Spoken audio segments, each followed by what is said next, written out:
कायद्याचा बाली किल्ला, कायद्याचा बाली किल्ला। वाहतूक सेनाचे कार्यकर्ता बाळासाहेब पाठक त्यांच्या अंडर वाहतूक सेनाचं काम जातं। द्वारकातू कसारा गाडी चालती, त्यांच्या छत्र जाळ्याच्या खाली हप्ता वसुली करल्या जातात। एक गाडीचे 50-100 रुपये घेतात। त्यांचे हाताखालचे कार्यकर्ता ते हप्ते वसुली करतात।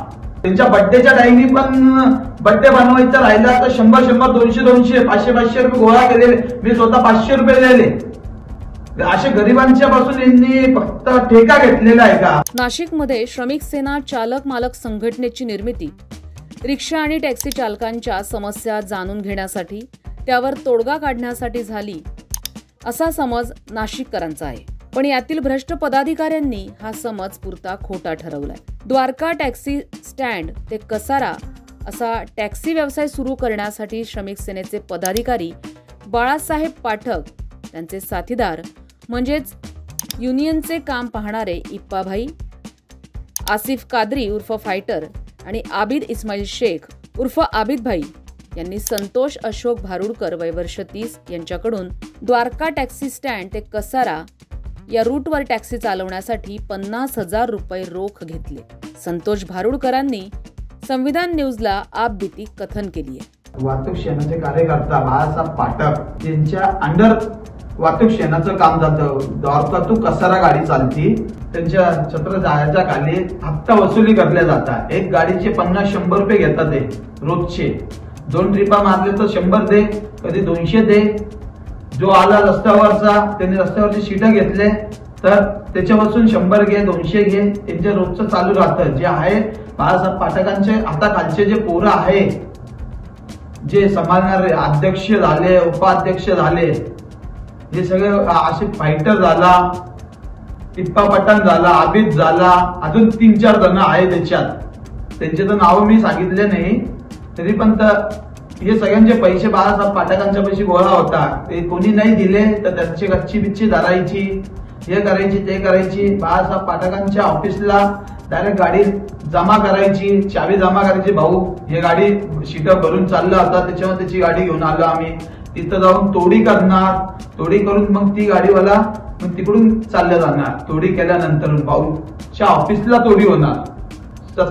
पहिले ऑलरेडी मी पहिलेच त्याला 50,000 रुपये देऊन बसलेलो होतो माझ्या लाईनीचे। 2020 मध्ये मी लाईन घेतलेली होती, तेव्हा मी त्याला पैसे दिले होते। पैसे दिल्यानंतर माझा ऍक्सिडेंट झाला, 23 मध्ये माझा ऍक्सिडेंट झाला। 23 मधून मी रिपेअर झाल्यानंतर 2024 मध्ये मी स्वतः यांच्याकडे लाईन मागितली, भाऊ माझी लाईन द्या। ते बोलले ठीक आहे बघतो, मी चर्चा करतो, अध्यक्ष त्यांच्याशी माझ्या पोरांशी चर्चा करतो, मग नंतर तुला सांगतो। त्यांनी मला लाईन तर दिली नाही, काही नाही। ते बोलले 70,000 रुपये दे मला, तुला लगेच लाईन तुझी देतो। म्हणजे ठीक आहे भाऊ, बघतो मी, विचार करतो, मग तुम्हाला सांगतो, नाही का। ते बोलले ठीक आहे चालेल। दुसऱ्या दिवशी वापस गेलो, मी डायरेक्ट सांगितलं भाऊ माझ्याकडे 70,000 रुपये नाहीये, त्याच्यामध्ये तुमच्या पोरांना 70,000 रुपये देऊ नाही शकत मी, पहिली गोष्ट। ते बोलले ठीक आहे बघू तू कशी गाडी भरतो। तू ज्या दिवशी पट्ट्यावर दिसला, धडक्यावर दिसली तुझी गाडी, स्वतः जमा करायची, नाही तर याला मारायचं। स्वतः बाळासाहेब पाठकांनी त्याच्या पोरांना सांगितलं होतं। हे पोरं शिवीगाळ करायचे, मारायचे।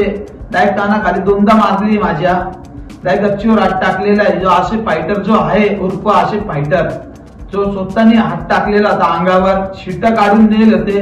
माझ्याकडं त्यांची फुटेज पण आहे या गोष्टीची, जसं माझ्या अंगावर हात टाकेले त्याची फुटेज पण आहे।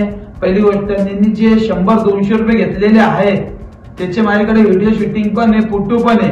आणि ज्यांचे नाव सांगितले त्यांचे स्वतःचे फुटेज आहे, आणि कोणत्या गाडीवाल्यापासून घेतलेले त्याचा नंबर प्लेट पण आहे। त्या गोष्टीमध्ये पावती घेता 100-200 रुपये। गणपती आले त्यांना पावती 100 रुपये, 200 रुपये पावती। आंबेडकर जयंती आली त्यांना पावती 100-200 रुपये त्यांच्या नावाखाली पावती राहते। सगळ्या इष्टांचे नागरिकच देतात, माझ्याकडे ती पावती पण आहे, असं नाहीये। ते काम ते करतात, त्यांच्या नावाखाली जे हाताखालचे कार्यकर्ता ते हप्ते वसुली करतात। त्यांच्या बड्डेच्या टाइमी पण बड्डे बनवायचा राहिला तर 100-100, 200-200, 500-500 रुपये गोळा केलेले। मी स्वतः 500 रुपये दिले। असे गरिबांच्या पासून यांनी फक्त ठेका घेतलेला आहे का? पावती तर घेतात सही, पावती घेतली, 50 रुपये घेतात, 100 रुपये घेतात, हे पावती घेतात, त्यांचे ग्रुप काही देत नाही। 100 गाड्या धरल्या गेल्या, 50 रुपयांनी हिशोब मारले आपण 50 रुपयांनी 100 गाड्याचे मारले तर 5,000 रुपये तर होता. 5,000 100 रुपयांनी पण हिशोब मारले. एक गाडीचे 2-2, 3-3 रिटर्न होता कधी कधी. कसाराची गाडी राहील तर त्याच्याकडून 100 रुपये, नाशिकवाल्यापासून 50 रुपये, कधी 100 रुपये घेतात. आणि त्याचं कलेक्शन फक्त भाऊ आम्हाला स्वतः सांगितलं एका मीटिंग मध्ये, मला फक्त 300 रुपये येतात.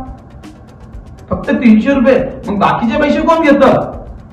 तुम्ही तर कधी कोणत्या गाडीवाल्यांचं काय टायर पंक्चर झालं, कधी काय झालं, अपघात झाला गाडीवाल्यांचा, कधी तर काय गोष्टी झाल्या, गाडीवाल्याच्या घरात मौत झाली, तुम्ही कधी यांना 1 रुपयाची मदत नाही केली गाडीवाल्यांना.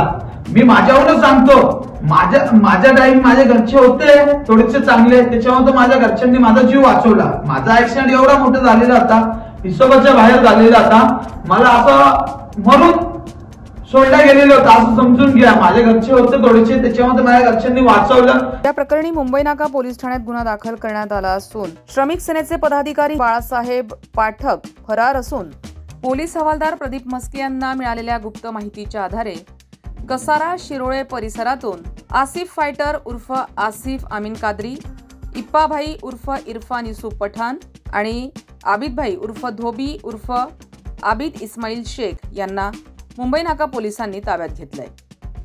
संविधान न्यूज, नाशिक.